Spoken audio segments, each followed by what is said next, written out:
We're back all up in your earbuds. Take that, take that, take that, take that. Yes, yes, yes, y'all. Another Daddy's Working podcast here for you, like we do every week at this time, sharing some knowledge, sharing some insights, and sharing my cool friends that I've collected over the years. One of them who's here with us today is Mr. Bob Holdsworth. What is up, my man? How you doing, bud? Good to talk to you again. Yeah, how long has it been? It's been like a year, hasn't it? It's been pretty, probably 9 months at least, but yeah. I missed you, Bob. Working on a year. I missed you so much. Missed you. I've missed you too, John. Oh, man. Daddy's Working crew. I'm going to start calling them champs. Champs, right? Our listeners are champs because they're here with us. Champs versus Chumps was an episode I did a few weeks ago. But these are the champs listening. And you, my friend, are a champion. And I want you to do a quick introduction for the people out there listening. Why should they care about you, Bob? Well, first of all, if I'm going to be a champion, where's my intro champion music? Where's the Rocky theme? All the rest of the stuff that's got to go with that. So, hey, man, this is low production value here. Oh, all right. Well, I didn't know that. I thought this was high budget, big deal. So, no, I'm only kidding. You guys do great work. Why should you listen to me? Well, I'm going to be, in 45 days, I'm going to be 60 years old. Happy birthday to me. Don't sing. For the last 32, I've been running my own business. And before that, I managed a bunch of different companies. But along that 32-year path, and you and I have talked about this, I've kind of had a mantra of doing business on my own terms. And it's been, it grew very, very well. I grew a business from zero. Sold part of it for several $1 million a couple of years ago. Kept the piece that I really liked, got rid of the piece that I really didn't, and have for the last 2 years been doing what I really, really want to do, and it's still doing real well. So, but that means I get to take time off and go on vacation. As a matter of fact, I'm leaving tomorrow for 8 days in Maine, and I've only been back a week from 8 days in South Carolina. So a little work along the way, but the business surprisingly moved along just fine while we were on the beach and trying to practice where we put the suntan lotion. Nice. I want to ask some questions, but why is it 8-day trips? Just worked out that way. Just the way we had to do what we had to do. We were doing some college searches with the kids and seeing my nieces and nephews and stuff like that. And it turned into 8 days. The South Carolina trip actually was a couple more with travel because we drove down and stuff like that. But actual beach time was 8 days, which did not suck. Sweet. So, all right, boys and girls out there, because I found out that I only have one review on this show right now, and it came from a woman. So I know there's at least one woman listening out there to Daddy's Working. But I met Bob at a high-level mastermind, and he was in the middle of this process of coming out of the old business, because this is about when you sold that business, wasn't it? And you were just transitioning to the new piece that you're doing now. And one of the things I loved about you, well, there was several, but one of them was what you just said there. And you made a daily practice of this.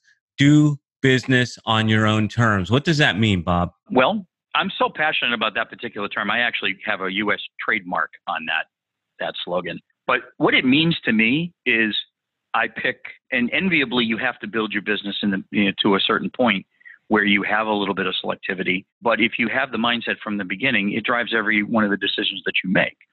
So am I going to work with this person? In the beginning, when we all start our businesses, we're prone to take whatever comes along, and, they have a check and a pulse. So, let's take them. But the reality is, if you don't make some conscious decisions, and I mean really early on, you will end up doing work with people you can't stand, projects you don't like, and it will suck the lifeblood right out of you fairly quickly, which is why some people just get to the point where they're like, I don't want to do this anymore. I'm going to go get a job, and I'm going to do, Monday through Friday, 9 to 5.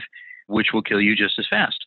So I basically came out and said, listen, I have a kind of a creed, and if you don't meet that criteria, I will be more than happy to send you to someone who might be a better fit, because we aren't going to get along. I love it. And one of the things that you said when we were talking, and I think it was either when we were talking at the mastermind or when we were planning work together, was you and your wife were the only husband and wife teams going to the kids' events, being around all the time. And it was so inspiring to me that I still say it to this day. And So how did you do that? How did you say, yeah, I'm going to build this business. I'm going to make a living, better than a living, because you sold it for millions, but I'm going to be present for my kids. How do you make that work? Because most people think it's not possible.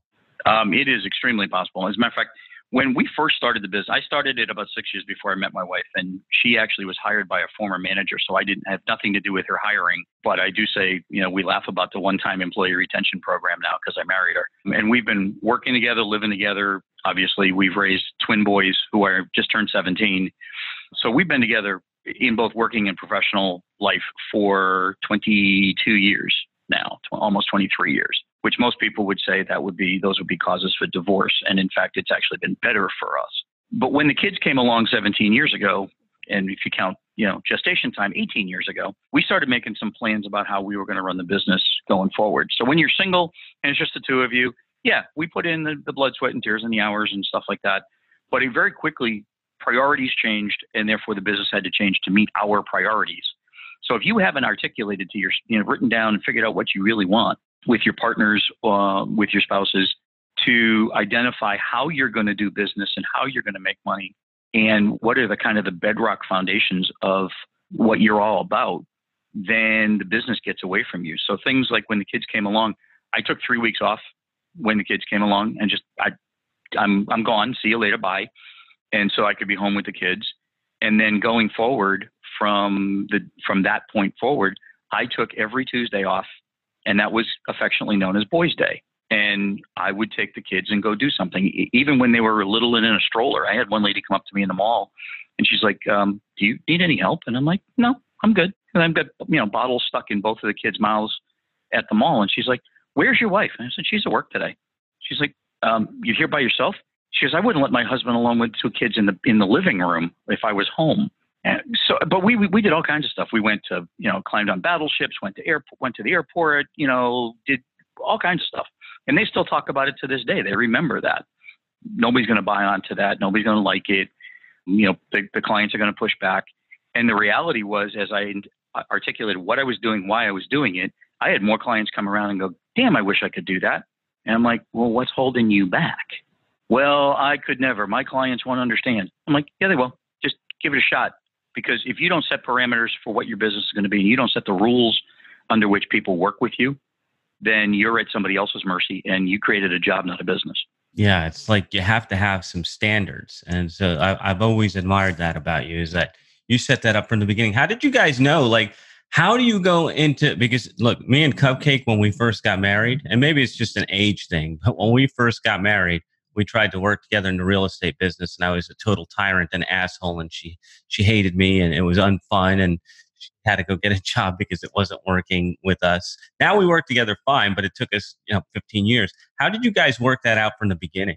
Well, I think the dynamic was a little different when we started, because the business was 6 years old when she came to the business, and she worked as an employee. Then she became a manager.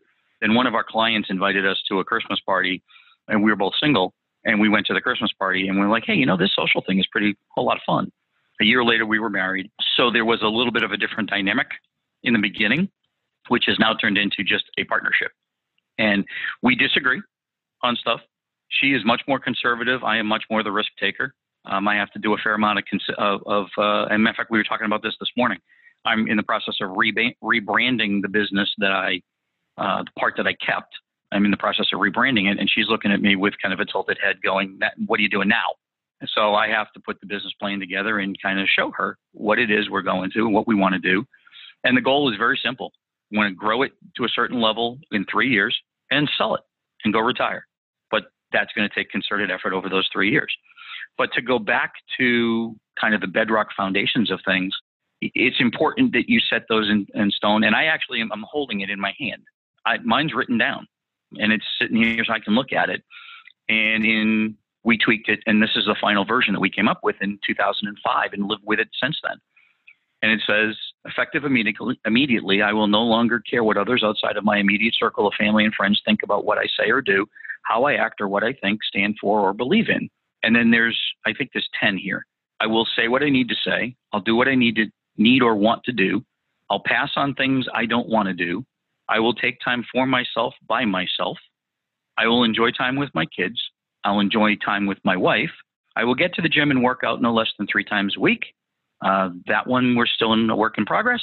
I'll work with clients who share the same values, ideals, and philosophy as mine. I will not work with clients who don't. Not is capitalized. And I will not associate with people who are negative, obnoxious, lazy, condescending, or prejudiced. You got your standards. And every decision that is made when somebody comes in, and I'm cutting a client loose next week when I come back from Maine. I'm not working with any anymore because they are not doing their part of the project, yet screaming and yelling when the project is not on path and on time constraint. My stuff's done in 24 hours. Their stuff takes 2 weeks. They're just not worth the money and the aggravation anymore. I know the feeling. Yeah, I've had those before. but you have to have you got to have the fortitude to turn around and go, this isn't working. And you can do the old dating thing. It's not you, it's me. But this is just not working, and I think you should find somebody else to work with. So you spoke a little bit about your values. What are your core values, Bob? We take care of the customer. We take care of our employees when we had them. And that was even when we sold the business, it was a very specific thing that we started with the employees and the clients and making sure they were taken care of, because then in doing so, we knew the deal would be good enough for us and our family. But family comes first. I mean, when the kids' school schedule comes out, which is coming out next week, I go in and plug in all of the half days. I go in and plug in all of the vacations. We've already planned out a couple of vacations for next year. Those are non-movable events. They're on my calendar in yellow. Yellow is a non-movable event. Now, the fact that the kids have a half day may not mean anything, but it does mean that if an opportunity comes up to go do something with the kids, I know in the back of my mind, I got to at least keep the afternoon open in case something comes up that we can do together. And that stuff is religiously been put onto the calendar. And people go, well, what if business pops up? If a client calls and says, hey, can we meet with me next Thursday? And there's a family event on that calendar. You don't have to tell the client who it is. You can just say, I'm sorry, I'm already booked at that particular point in time. What other day can we do? So if you do that, then you're putting your core value first, which is family. If you're not, then you're allowing other people to move things around, and you have to explain to your family or your wife why you can't do date night, why you can't go to the kids' school event. And you mentioned it earlier that we talked about at that mastermind group, that Jen and I are almost always some of the only 2 parent teams that are at school events and, recitals and whatever. That's not by accident. Yeah. And we model that all the time. And I whisper in cupcakes ear, like, yeah, we're the 2-parent team. I'm usually hanging out with a bunch of ladies, but the dads are out there earning a living. They must think that I'm a bum, but I do that all the time, and it feels so good because the time, you don't get that time back. And I feel like I'm so grateful to be able to be there for those little things, for those little times. And did you teach your boys how special this is? Did you point out to them that not everybody can do this and we're doing this because? Yes. We've also done over the last 5 years. The other thing we did with our company was we used to take our employees, if they hit goals for the year, we used to take the whole company on cruises once a year. So we would get to know our employees, we would take the employee, their family, their kids, and we would all go. Now, we usually went out in New York, so it was a bus trip down and whatever. And, we're not buying the bar bill, but we did, over the years, we did 16 of those. Wow. And people don't understand that the amount of money that we spent on those cruises, the amount of value we got with zero retention, with zero turnover, in the employee core. So they were happy. They took care of the customers stayed. So when it came time to sell the business, that portion of the business, the reason we got the multiple that we got was because we had clients that had been with us for 25, 26 years. Wow. Because they weren't going anywhere. And nobody in our particular niche, which is healthcare, had that capability. But we did that by taking care of people and putting them first. But when the kids are talking to people, and it sounds pretentious, but they say, oh, it's so nice. Are you on your first cruise? No, this is my 6th. No, this is my 18th. But over the last 5 years, in the summertime, we've gone to Europe for 2 weeks, and they were old enough to understand this is what this trip is costing. This is how we're managing to do this. This is why we're managing to do this. And now as they're planning out college, we're sitting down and saying, here's what we've saved for college. Here's how you should manage it. And after that, it's on you. And now they're making economically sensible choices, knowing how much money they have to spend. And it's changed from, I'm going to go to Harvard, which is a good goal, to, well, I need 8 years of tuition for what I want to do. If I go here for 4 and here for 4, I can do that. So there's a training component in not everybody gets to do this, but this is why we get to do this. And this is what the workload is. And there are times that I can't make every single event, but I make enough of them to the point that I'm probably 85 to 90% of them, maybe even a little higher. And they see that as we're cheering them on at a track event or whatever. So yeah, you do call them out on it, but not just calling them out to show them that you're doing it and, oh, look at me, aren't I great?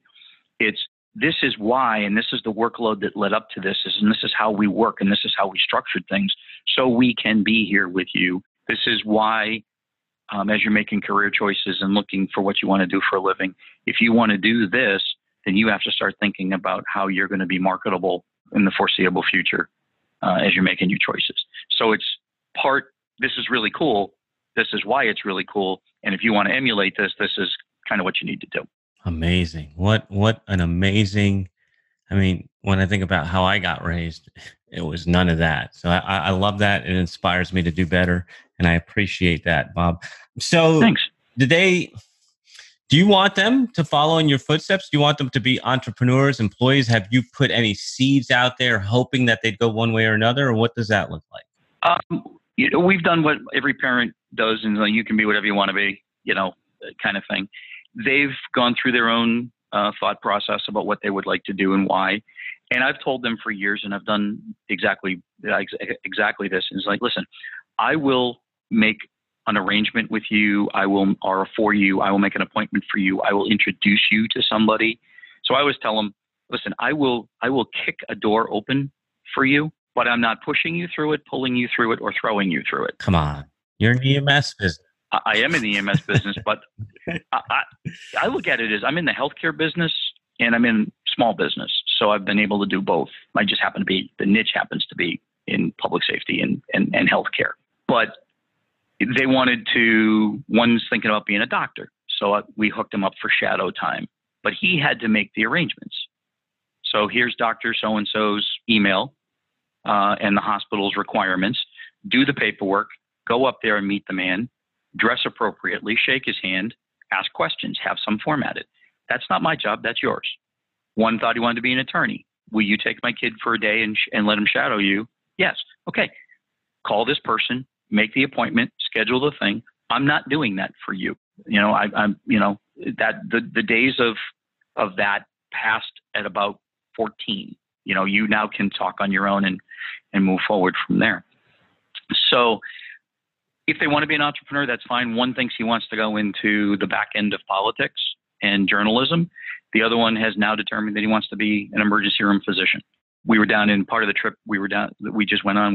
Went from South Carolina to Nashville, and they shadowed the trauma team at a major trauma center for 2 days. And it helped him decide what kind of a physician he wants to be. And it also tracked him back to looking at different colleges now, because economically, he doesn't need to spend 8 years at a brand name. He needs to spend 4 at a good college and 4 at a medical school that will get him where he wants to go. So it's now changing, where he wants to go based on talking to these docs who are giving him advice. And so we're going back down to South Carolina to look at 2 schools. And that involves taking a couple of days off from work, making plane arrangements, and everything else. And I'm like, when I went to college, I got to look at 2 colleges. One was in Connecticut where I went, and one was in Boston where I lived. We've already looked at 7, and those 7 are in 5 different states. And I said, well, we have the ability to go to DC for a weekend and look at schools or whatever. But that's, again, not by accident. It's based on how we structured the business. And I have an appointment. I'll be out of town for 3 days. I'll see you when I get back, or 4 days, whatever it is. So how did you grow up, Bob? You seem like you have it all together. Are these influences from your early days, or have you learned and adapted? What was your house like growing up? I'm the oldest of 4 kids. My mom and dad met in the banking industry. My mom stopped working when I came along. My dad was worked in banking for 30 something years. His father before him was the vice president of a major bank in Boston. My mom's father worked as a jeweler in Boston until he was in his mid 70s. If you needed a piece of jewelry fixed and you couldn't get it fixed anywhere else, you brought it to my grandfather. And my grandfather was known all over Boston as the guy who could fix it. But I watched my dad. He used to bring his homework home at night. So it wasn't just the office. He was bringing a little bit of home. But he would have dinner, hang out with us. If we needed help with homework, we just wanted to chat. And then when we started to go to bed, he'd go do an hour or 2 of work in his office. And then he'd be up in the morning and go. My grandfather was the same way. My grandfather worked, full time till he was in his 70s. So I got a good work ethic, but nobody in the family was entrepreneurial. Everybody was corporate. And I tried the corporate thing. I hated it. Oh, I was in the restaurant business. I was in the restaurant business for from the time I was 15 to the time I was about 19. And those 4 years I worked as I was a manager for 3 different companies during that period of time. From 18 to 19 or 17 to 19, I was actually a manager with 3 different large food service companies, and realized that I cannot do corporate. So you actually had the experience. So you didn't have the example growing up. You got taught the work ethic, but going out and working for corporate taught you that you didn't want it. I mean, what was it about it? How did you know that wasn't for you? Everything was about making your numbers, which we have to do as business owners. But it didn't matter how we served our clients as long as we made our numbers. And that's just not me. I mean, if you come into my business, you come into my home, you come into the restaurant, you're coming in for an experience. I want to make sure that I take care of you. And if I was short-staffed, I couldn't do that. And if I had certain numbers based on shift performance, I had to let people go home early. I had a district manager that I worked for who was, and I don't know if we can, how frank we can be on this, but it's up to you. He was he was an asshole. Thank you. Plain and simple. I try to be professional as much as I can, but you're right. I've had a really interesting career working in public safety for a long period of time. I was a corrections officer. I've been a paramedic for almost 40 years now.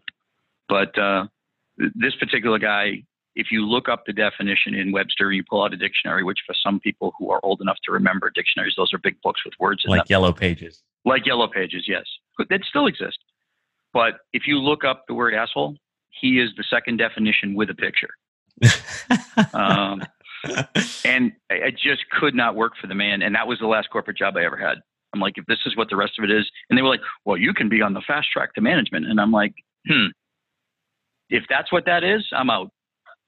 So switched into healthcare and worked my way up through healthcare. And then finally said, you know what, I can do just as much for myself, if not more. So jumped out of that.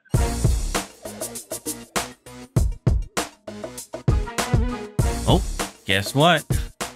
Time is up for this week. I know you were just getting into that, and I don't blame you because it was just getting good.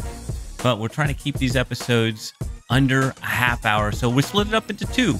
We'll be back next week with part 2 of this interview. Make sure you tune in then, and if you love what you're hearing, why not share this episode with someone who will also love it? Thank you. Daddy's out. This is the podcastfactory.com.